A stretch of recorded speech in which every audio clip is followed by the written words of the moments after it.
It's a new website launch that's urging Lethbridge residents to take action. The site No Drilling Lethbridge has been established to encourage community members to voice opposition to 3 exploratory wells that may be drilled on the west side as early as April. Monica Lockett reports. The city is planning to host an urban drilling information session through a community issues meeting. The city plans to invite both AER and Golden Key representatives. No date has been set. With Christmas holidays over, Lethbridge Regional Police hopes that next Christmas will be less of a hassle when it comes to check stops. Throughout the month of December, check stops were held in both Lethbridge and Coaldale. The results are in, and 7 people were charged with impaired driving, 22 drivers charged with having no license, and 13 others are accused of driving unregistered vehicles. Police are advising residents of Lethbridge and surrounding areas to be alert about the deadly consequences of impaired driving. More aware that impaired driving is still an offence. It's still there. We still get impaired drivers in check stop programs, especially in the Christmas time. So take it upon themselves to be more prudent and either look for a different avenue to return home. Compared to the check stops in 2012, there have been 7 impaired drivers, 30 unregistered vehicles, as well as 37 non-operated licenses. Welcome back to eNews. Lethbridge Emergency Services is encouraging you to roll up your sleeves and give blood. Throughout the month of January, Canadian Blood Services ask residents of Lethbridge to take part in the Sirens for Life campaign in support of their local emergency services team. I took a look at the Sirens for Life campaign to find out why it's important to donate blood this winter. The holidays may be over, but that hasn't stopped local emergency service personnel from giving back to others. Canadian Blood Services has partnered up with Lethbridge Emergency Services for the Sirens for Life campaign. The 12th annual campaign is asking the people of Lethbridge to take part by donating blood in support of their local emergency services. Canadian Blood Services Community Development Coordinator Seamus Neeson says that the point behind this campaign is to recover from a lack of contributions over the holidays. Typically, we do it in the month of January to make up for the lack of donations that were coming in during the Christmas season.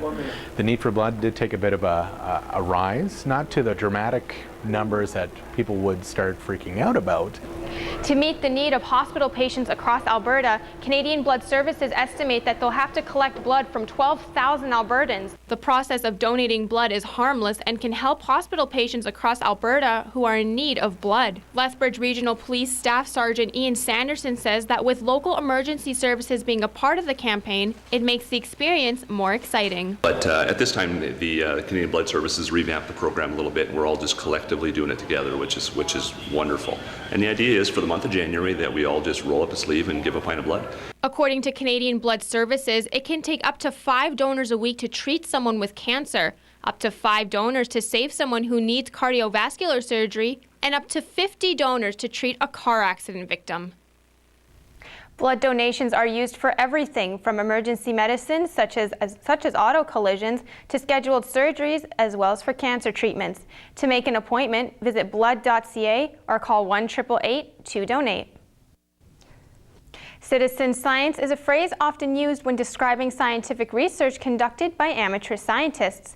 In this case of a presentation that took place on Tuesday, citizen science played a key role to determine wolverine occupancy in a changing landscape. The Alberta chapter of the Wildlife Society presented Dr. Doug Manzer of the Alberta Conservation Association in the Lethbridge Public Library on Tuesday. Manzer spoke about having research underway to better understand the wolverine population in Alberta. He said that science plays a key role in determining wolverine occupancy in a changing landscape. Regarding his research, Manzer says it's a slow but effective 3-phase study that involves working closely with trappers to study wolverine patterns in northern Alberta. We'll be working for 5 or 6 years with the Alberta Trappers Association and then reevaluate to determine how much longer we need to go through with the data collection in the field. As it stands, wolverines are threatened species in Canada and data deficient in Alberta. Welcome back to eNews. The Lethbridge Hurricanes holds a less than impressive record. The team sits at the bottom of the WHL's Eastern Conference standings. The league's trade deadline was last Friday, and General Manager Brad Robson made several moves to help bolster the team's offense and defense. Bradley Jones has the story. The Hurricanes also picked up forward Stephen Aldridge, Shane McColgan, and a second-round draft pick from star and goaltender Corbin Bose. The team later traded with the Portland Winterhawks again as they sent a seventh-round draft pick to the defending WHL champions for 18-year-old goalie Jared Shammerhorn.